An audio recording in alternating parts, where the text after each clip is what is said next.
खरंच ही किती निरागस आहे. मी फक्त तिला दुःख देण्याचं काम केलं आहे. तो तिच्याकडे बघत मनातच विचार करत असतो. काय झालं? असं का बघत आहेस? काही नाही. म्हणून तो नकारार्थी मान हलवतो. तेजसचं मन अजूनही आरतीमध्ये अडकलेलं होतं. तीच त्याचं पहिलं प्रेम, तीच त्याची प्रत्येक आठवण. आरतीने त्याला सोडलं कारण तो सतत बिझी असायचा, पण ती गेल्यावर तोच रिकामा झाला. तो तिला विसरू शकत नव्हता. गौरीने हे जाणलं होतं. ती तक्रार करत नसे. तिचा स्वभाव समजूतदार होता, शांत, समंजस. ती तेजसला समजून घेण्याचा प्रयत्न करत होती. त्याच्यावर जबरदस्ती न करता त्याच्या हळव्या कोपऱ्यापर्यंत पोहोचायचं तिचं ध्येय होतं. नेहमीप्रमाणे तेजस गौरीला तिच्या ऑफिसजवळ घ्यायला आला होता. तो गाडीला टेकून मोबाईलमध्ये काहीतरी करत तिची वाट पाहत उभा होता. तोच त्याला समोरून गौरी आणि अभिजित एकत्र येताना दिसले. दोघंही मनमोकळं हसत होते. काहीतरी गप्पा चाललेल्या होत्या. अभिजित तिच्या खांद्यावर हात ठेवून काहीतरी समजावत होता आणि गौरी त्याच्या बोलण्यावर हसत होती. त्या दृश्याने तेजसच्या मनात एक अनोळखी भाव उमटला. तो गोंधळला. मी अजून आरतीला विसरू शकलो नाही, पण मला हे का खटकतंय? तो गाडीत जाऊन बसला. गौरीने येऊन गाडीचा दरवाजा ओपन केला आणि आतमध्ये येऊन बसली, तर तिला तो अस्वस्थ दिसला. रात्री जेवण करून रूममध्ये आल्यानंतर गौरीने त्याला विचारले, काय झालं? गप्प का? तो काहीही बोलला नाही, पण त्याच्या मनात विचारांचा गोंधळ सुरू होता. गौरीमध्ये त्याला एक शांत सहवास सापडत होता, पण तिचा तो सहवास इतर कोणाशी शेअर होतोय ही कल्पना त्याला अस्वस्थ करत होती. त्याने तिच्याकडे पाहिलं आणि लक्षात आलं की तिच्या मोकळ्या हास्यामध्ये एक थोडासा आडवळणाचा ताण आहे. एका अशा व्यक्तीचा जो कोणीतरी दुसरी मनात असूनही त्याचं आयुष्य बनण्याचा प्रयत्न करतोय. तेजसच्या मनात काहीतरी हललं. त्याला जाणवलं, गौरी आपल्याला समजून घेते, पण ती देखील माणूस आहे आणि तीही प्रेमाची वाट पाहते. कदाचित संबंध फक्त भूतकाळावर आधारलेले नसतात. कधी नातं स्वीकारणं म्हणजे कुणाचं आयुष्य उचलून धरणं असतं. तेजसचं मन धुसर होत चाललं होतं. तो त्या क्षणात काहीही ठरवू शकत नव्हता. पण एक गोष्ट स्पष्ट जाणवत होती. गौरी त्याच्यासाठी केवळ एक सहचारी नव्हती, तर एक समजूतदार, संवेदनशील माणूस होती, जिला स्वतःचं मन आणि वेदना होत्या. त्याने हळूच तिचा हात धरला. गौरी थोडीशी गोंधळली, पण तिने हात मागे घेतला नाही. दोघांमध्ये काही क्षण शांतता, पण शांततेनं आपलं अस्तित्व दाखवलं. ती शांतच. गौरी, तो हलक्या आवाजात बोलला, माझं मन खूप दिवस गोंधळात होतं. तुला पूर्णपणे समजून न घेता मी केवळ स्वतःच्या भावना समजून घेत होतो. गौरीकडून काही प्रतिसाद नव्हता, पण तिच्या डोळ्यात नकळत पाणी जमा झालं होतं. तिच्या हास्यामागचा ताण आता किंचित विरघळलेला वाटत होता. आपण दोघं वेगळ्या वाटावर चाललो होतो. पण त्या वाटा एकत्र येऊ शकतात का हे बघण्यासारखं आहे. तेजसने पुढे म्हटलं. गौरीने नजर उचलून त्याच्याकडे पाहिलं. त्याच्या डोळ्यात आता एक नवीन विश्वासाची झलक होती. माझ्या मनात तू आहेस तेजस, पण आयुष्याचं चित्र एकट्याने पूर्ण करता येत नाही. दोघांनी मिळून रंग भरावे लागतात. ती म्हणाली. त्यांच्यातला संवाद हा केवळ शब्दांचा नव्हता, तर भावनांचा आणि समजुतीचा होता. गौरी त्याच्याजवळ येऊन म्हणते, तेजस, खरंच इतके दिवस झाले आपण एकमेकासोबत आहोत, पण कधी तुझ्या डोळ्यात अशी शांतता पाहिली नव्हती. काय बदल आज? तेजस थोडा वेळ शांत राहतो. खिडकीबाहेर बघत म्हणतो, खूप काही बदललंय गौरी. कधी कुणाला समजून न घेता फक्त आपलं मत म्हणत गेलो. आई वडिलांना दुखावलं, तुला त्रास दिला, पण आता तुझ्या त्या नीरव डोळ्यात काहीतरी वेगळं दिसते. समजूत, समर्पण आणि खरं प्रेम. गौरी हलकेच त्याचा हात हातात घेते. तेजस, अजून उशीर झालेला नाही. आपण पुन्हा सुरुवात करू शकतो. तू थोडंसं हसायला लागलास ना, बस तिथूनच सुरुवात झाली आहे. तेजस तिच्या डोळ्यात पाहतो. खरंच माफ करशील? गौरी हसून म्हणते, मी कधीच तुझ्यावर रागवले नव्हते तेजस. मी फक्त वाट बघत होते की एक दिवस स्वतःच संवाद साधशील. दोघांमध्ये पुन्हा एक शांतता पसरते, पण यावेळेस ती शांतता तणावाची नसते, तर नवीन आशा घेऊन आलेली असते. तेजस मनात ठरवतो, आता आपण सगळ्यांना समजून घ्यायचं. प्रेम फक्त आपलं नाही, त्यात आपल्या जवळच्या लोकांचंही स्थान आहे. तेजस थोडा वेळ तिचा हात आपल्या हातात घट्ट धरून ठेवतो. तो एक दीर्घ श्वास घेतो आणि म्हणतो, उद्या सकाळी मी आईबाबांशी बोलतो. त्यांनाही मी खूप त्रास दिला आहे. त्यांनी माफ करणंही माझ्यासाठी महत्त्वाचं आहे. गौरीच्या डोळ्यात पाणी तरळतं. तिला विश्वासच बसत नाही की तेजस इतक्या सहजतेने हे बोलतोय. ती हलकेच म्हणते, माझं काम फक्त वाट दाखवणं होतं आणि तू आज ती वाट शोधली आहेस. दुसऱ्या दिवशी तेजस आईबाबांच्या रूमचा दरवाजा वाजवतो. दरवाजा उघडतो तर समोर आई उभी असते. तेजस काही न बोलता तिच्या पायावर डोकं ठेवतो. आई गोंधळते, पण लगेच त्याचा चेहरा दोन्ही हातांनी धरते. माझा मुलगा परत मिळालाय, हेच पुरेसं आहे. घरात शांतता असते, पण ती आता समाधानाची असते. बाबाही बाहेर येतात. तेजस त्यांच्याजवळ जातो. बाबा, माफ करा, मी चुकीच्या रस्त्यावर गेलो होतो. पण आता परत अशी चूक करणार नाही. मी पुन्हा सगळं सांभाळेन. वडील त्याच्या खांद्यावर हात ठेवून म्हणतात, मुलगा परत मिळालाय म्हणजे घर पुन्हा घर वाटायला लागलं. गौरी थोडं दूर उभी राहून हे सगळं पाहत असते. चेहऱ्यावर समाधानाची आणि प्रेमाची एक हलकीशी झलक दिसते. गौरी ऑफिसमध्ये अधिक जबाबदाऱ्या घेऊ लागली होती. तिच्या प्रोजेक्टवर कंपनीचं लक्ष गेलं होतं आणि तिच्या कामात ती परफेक्ट होती. नवीन क्लायंट मीटिंग, सादरीकरण आणि डेडलाईन्स यांच्या गर्दीत तिचं फोनवरचं वेळेवर उत्तर न येणं, वेळ कमी मिळणं हे तेजससाठी थोडं नवखं होतं. त्या दिवशी रात्री गौरी घरी उशिरा आली. हातात फाईल्स आणि चेहऱ्यावर थकवा होता, पण डोळ्यात यशाची चमक होती. आज माझ्या प्रेझेंटेशनचं बेस्ट फीडबॅक मिळालं आणि अभिजित सरांनी खूप मदत केली, ती आनंदाने बोलली. हो का? तेजसने थोड्याशा कुरकुरीत सुरात उत्तर दिलं. गौरीनी ते ओळखलं, पण काही बोलली नाही. पुढच्या काही दिवसांमध्ये अभिजितचं नाव वारंवार चर्चेत येऊ लागलं. अभिजित सरांनी सांगितलं, अभिजित सरांबरोबर काम केलं, अभिजित सरांना मी फॉरवर्ड केलं. एक दिवस तेजसने पाहिलं की गौरी आणि अभिजित एकाच टेबलवर कॉफी घेत हसत बोलत होते. ते पाहून तेजसच्या मनाला खूप वेदना झाल्या. त्याला वाटलं, मीच का बाजूला पडतोय? माझं स्थान कुठे आहे आता तिच्या आयुष्यात?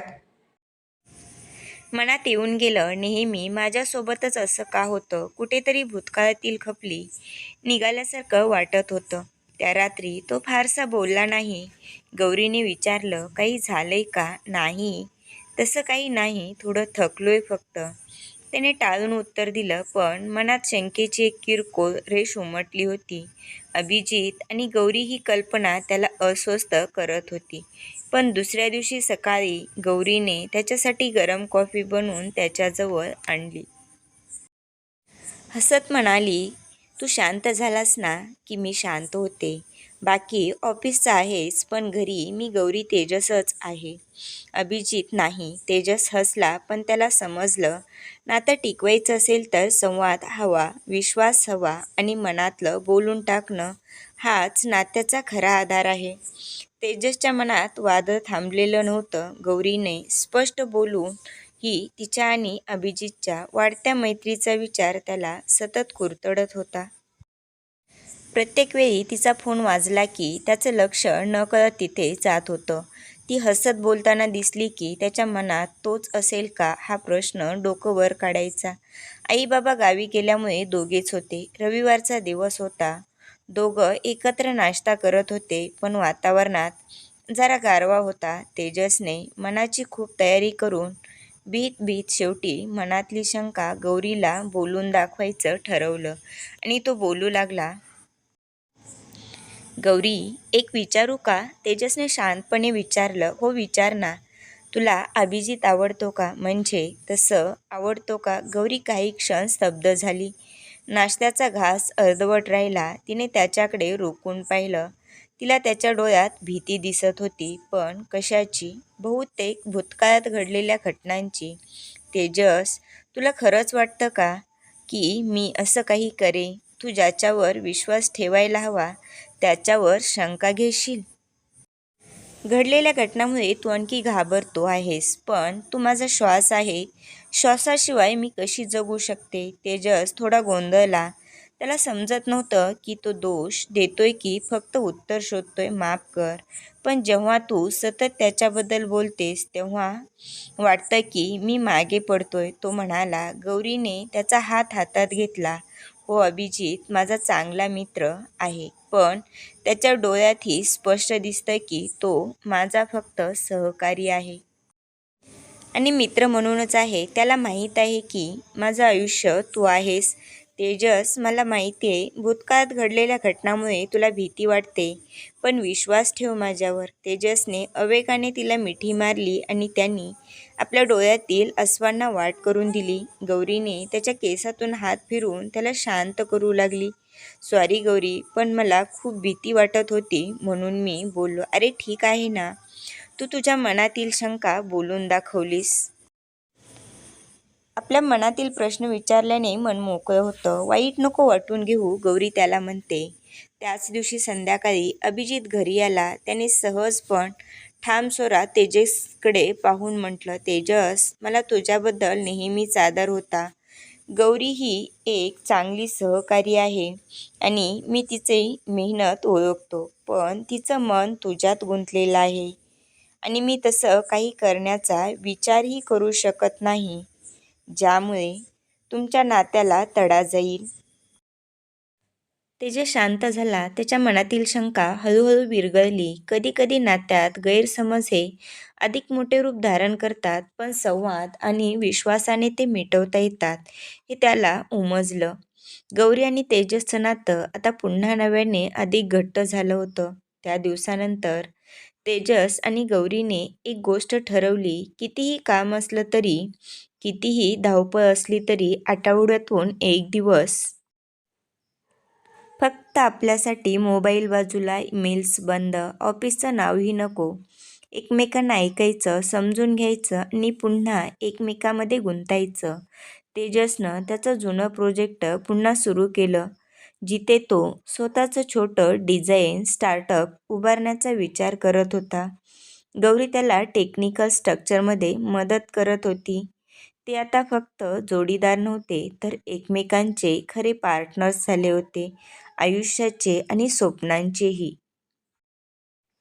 ऑफिस आता तिच्या कामगिरीमुळे अधिक ओळखू लागलं होतं. तिचं प्रमोशन झालं आणि एका नव्या टीमचं नेतृत्व तिला देण्यात आलं. अभिजित दुसऱ्या ब्रँचमध्ये ट्रान्स्फर झाला आणि जायच्या आधी त्याने दोघांनाही एक सुंदर ग्रीटिंग कार्ड दिलं.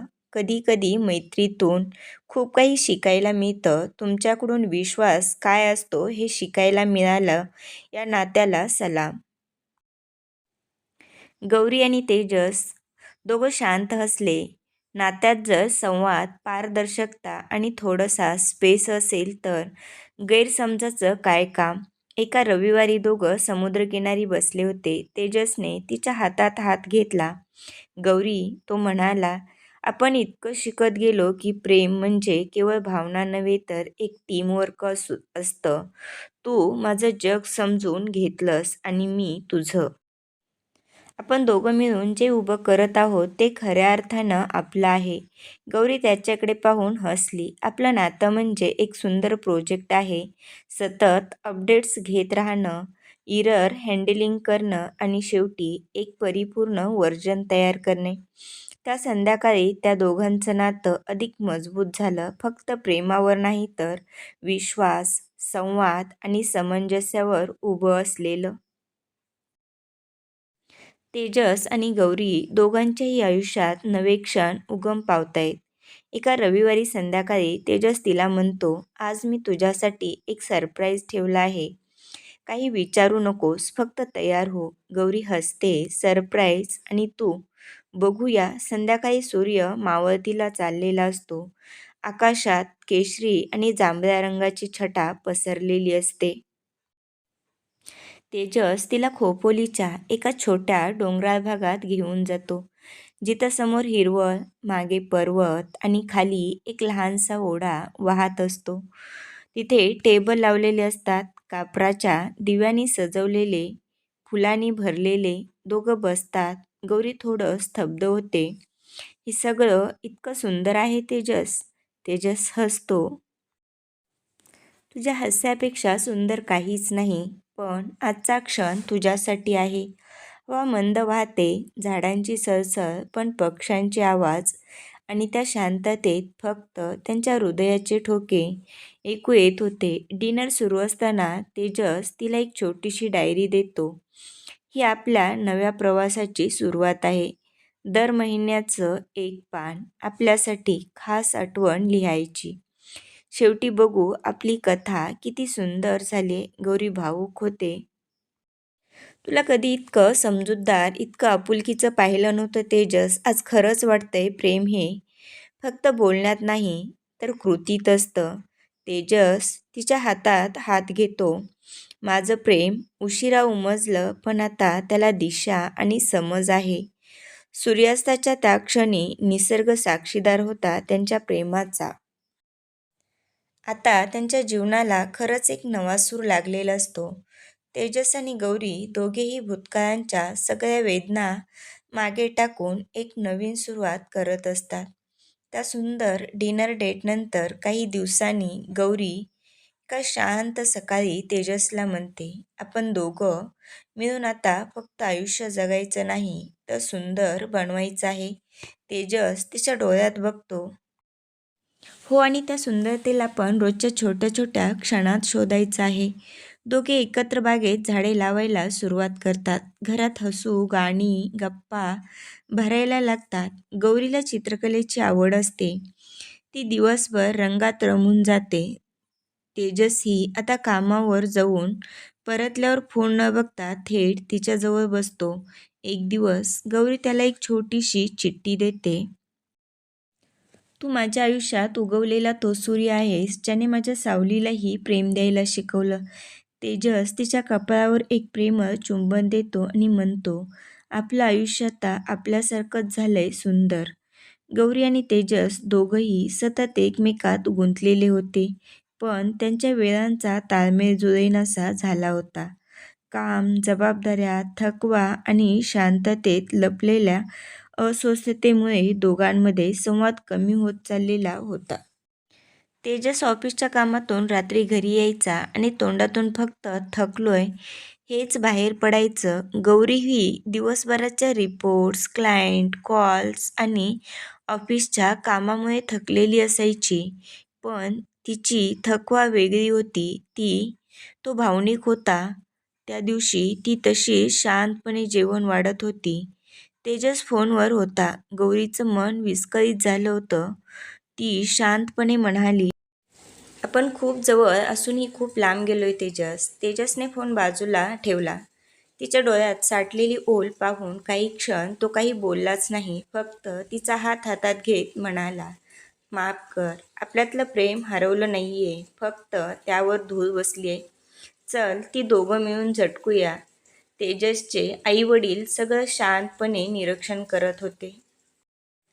आई एका संध्याकाळी गौरीला चहा देत म्हणाली, प्रेमात संवाद हरवला की मनाचं वादळ वाढतं, पण एकमेकांच्या डोळ्यात पाहायचं विसरू नकोस, उत्तर तिथंच असतं. त्या वाक्याने गौरीला जणू शांततेचा आश्रय दिला. तेजसचे वडीलही एकदा त्याला म्हणाले, तेजस, तुझं आयुष्य आहे, काम हे केवळ एक भाग आहे. एक दिवस यशाच्या शिखरावर पोहोचला आणि घर रिकामं वाटलं तर त्या यशाचा काय उपयोग. तेजस शांत झाला. त्यालाही कळत होतं की कुठेतरी चुकतोय. रात्री जेवण करून रूममध्ये आल्यानंतर तेजस गौरीला म्हणाला, आज फक्त तू आणि मी, मोबाईलही बंद, जगाशी संबंध नाही. गौरी गोंधळली, पण तिच्या चेहऱ्यावर हळूच हास्य उमटलं. तेजसने गौरीला आपल्या मिठीमध्ये घेतलं. ती मिठी म्हणजे तिच्यासाठी तिचं विश्व होती. एकमेकाची मिठी अनुभवत होते. तेजसने हळूच तिच्या मानेवरती ओठ टेकवले. त्याचे ओठ आता तिच्या मानेवरती स्थिरावले. त्याने तिचा चेहरा वर केला. तिच्या डोळ्यात पाहत तिच्या ओठावरती ओठ टेकवले. ते दोघे एकमेकात एवढे गुंतले, त्यांच्यामधील कपड्याचा अडसर कधी दूर झाला हेही त्यांना कळाले नाही. त्या रात्री थकून उशिरा कधीतरी झोपी गेले. दुसऱ्या दिवशी सुट्टी असल्यामुळे दोघेही आरामात उठले. दोघांनी एकमेकांना गुड मॉर्निंग विश केलं आणि तेजस जिममध्ये गेला तर गौरी फ्रेश होण्यासाठी बाथरूममध्ये गेली. तिचं आवरून ती खाली आली तर आई पहिलंच उठून देवपूजा करत होत्या. रमा काकूही किचनमध्ये नाश्त्याची तयारी करत होत्या. गौरी त्यांच्याजवळ गेली. काकू, आज काय बनवायचं नाश्त्याला? तिने विचारलं. मी करते गौरीताई, तुम्हाला एकच दिवस सुट्टी असते म्हणूनच म्हटलं काकू, आज मी करते, तुम्हाला एक दिवस सुट्टी.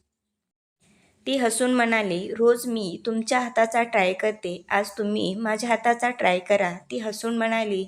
त्यावर रमाकाकू म्हणाल्या, ठीक आहे ताई. त्यांनी सर्व तयारी करून गौरीला दिली. तेवढ्यात आईबाबाही नाश्त्यासाठी डायनिंग टेबलवर आले. गौरीला नाश्ता लावताना बघून बाबा म्हणाले, चला म्हणजे आज आम्हाला आमच्या सोनूबाईच्या हातचं खायला मिळणार तर. गौरीने त्यांना छान स्माईल दिली.